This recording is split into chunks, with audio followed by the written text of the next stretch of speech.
ಸ್ವಾಗತ ಸ್ನೇಹಿತರೆ. ಇಂದಿನ ಸಂಚಿಕೆಯಲ್ಲಿ ಇದು ನೀವು ನೋಡ್ತಾ ಇರೋದು ಎಲೆಗಳು. ನೋಡ್ಕೊಳ್ಳಿ, ಸರಿಯಾಗಿ ನೋಡ್ಕೊಳ್ಳಿ. ನೇರಳೆ ಹಣ್ಣಿನ ಮರದ ಎಲೆಗಳು, ಜಾಮೂನಿನ ಎಲೆನೋ ಅಂತ ಕರೀತಾರೆ. ಇದರಲ್ಲಿ ಬಹು ನಿರೀಕ್ಷಿತ ಅಂದರೆ ತುಂಬ ಒಂದು ಒಳ್ಳೆಯ ಗುಣಗಳಿದೆ ಇದರಲ್ಲಿ.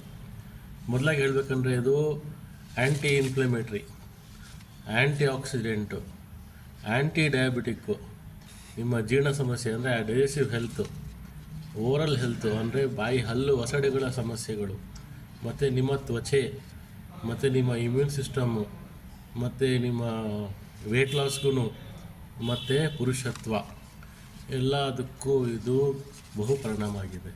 ಇದರ ಎಲೆನ ನೀವು ದಿನ ಒಂದು ಎಲೆನ ಅಗಿಯೋದ್ರಿಂದ ನಿಮ್ಮ ದವಡೆ ಒಸಡೆಗಳು ಇದೆಲ್ಲ ರಕ್ತ ಬರ್ತಾಯಿದ್ರೆ ಅದು ನಿಂತೋಗುತ್ತೆ, ನೋವಾಗ್ತಿದ್ರೆ ಕಮ್ಮಿ ಆಗುತ್ತೆ. ಇದನ್ನು ಜ್ಯೂಸ್ ಮಾಡ್ಕೊಂಡು ಕುಡಿಯೋದ್ರಿಂದ ನಿಮ್ಮ ಜೀರ್ಣಶಕ್ತಿ, ಜೀರ್ಣಕ್ರಿಯೆ ಸರಿಯಾಗುತ್ತೆ. ಮತ್ತು ಆ್ಯಂಟಿ ಇನ್ಫ್ಲಮೇಟ್ರಿ ಅಂದರೆ ಉರಿಯೂತ, ಮೈಯಲ್ಲೆಲ್ಲೇ ಉರಿಯೂತ ಇದ್ರೂ ಕಮ್ಮಿ ಮಾಡುತ್ತೆ. ಇದ್ರ ಜ್ಯೂಸ್, ಒಂದು ಗ್ಲಾಸ್ ಜ್ಯೂಸ್ ಕುಡಿಯೋದ್ರಿಂದ ಖಾಲಿ ಹೊಟ್ಟೆಯಲ್ಲಿ ಇದನ್ನು ಕುದಿಸ್ಬಿಟ್ಟು, ಇದೇ ಎಲೆಯನ್ನು ಕುದಿಸಿ ಕುಡಿಯೋದ್ರಿಂದ ಕೂಡ ತುಂಬ ಪರಿಣಾಮಕಾರಿಯಾಗಿದೆ. ಆ್ಯಂಟಿ ಆಕ್ಸಿಡೆಂಟ್ ಕೆಲಸ ಮಾಡುತ್ತೆ, ಜೀರ್ಣಕ್ರಿಯೆ ಮತ್ತು ನಿಮ್ಮ ಡಯಾಬಿಟೀಸ್ನ ಕಂಟ್ರೋಲ್ ಮಾಡೋದಕ್ಕೆ.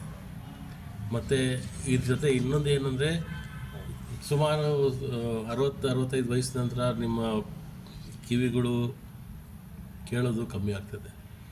ಆವಾಗ ಇದರ 5-6 ಎಲೆಗಳು, ಮಾವಿನ ಎಲೆಗಳು 5-6, ಮತ್ತು ಅರಳಿ ಮರದ್ದು 5-6 ಎಲೆನ ಒಂದು ಅರ್ಧ ಲೀಟ್ರ್ ನೀರಲ್ಲಿ ಕುದಿಸ್ಕೊಂಡು ಆ ನೀರು ಅರ್ಧ ಆಗಬೇಕು.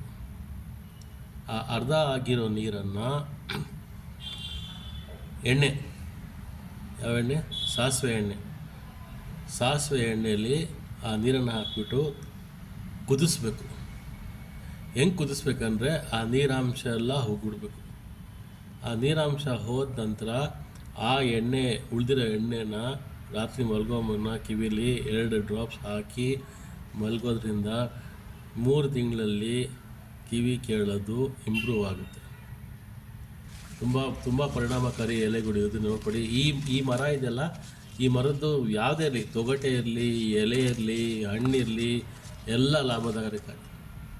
ಆಮೇಲೆ ಇದು ಹಣ್ಣು ತಿನ್ನೋದ್ರಿಂದ ವರ್ಷಾನುಗಟ್ಟಲೆಯಿಂದ ನಿಮಗೆ ತಿಳಿದಿರೋ ಇಲ್ಲ ಗೊತ್ತಿಲ್ದಿರೋ ಹೊಟ್ಟೆಯಲ್ಲಿ ತಲೆ ಕೂದಲುಗಳು ಹೋಗಿ ಶೇಖರಣೆ ಆಗಿರ್ತದಲ್ಲ, ಆ ಕೂದಲನ್ನು ಕರಗಿಸೋ ಶಕ್ತಿ ಇದರ ಹಣ್ಣಲ್ಲಿದೆ. ಇದರ ಬೀಜ ಒಣಗಿಸ್ಕೊಂಡು ಪುಡಿ ಮಾಡಿಕೊಂಡು ಕುಡಿಯೋದ್ರಿಂದ ನಿಮಗೆ ಡಯಾಬಿಟೀಸ್ ಸಮಸ್ಯೆಯಿಂದ ಪರಿಹಾರ ನೀಡ್ತದೆ. ಒಮ್ಮೆ ಪ್ರಯೋಗ ಮಾಡಿ ನೋಡಿ. ಏನೇ ಡೌಟ್ ಇರೋದು ನೀವು ಕಮೆಂಟ್ ಮಾಡಿ.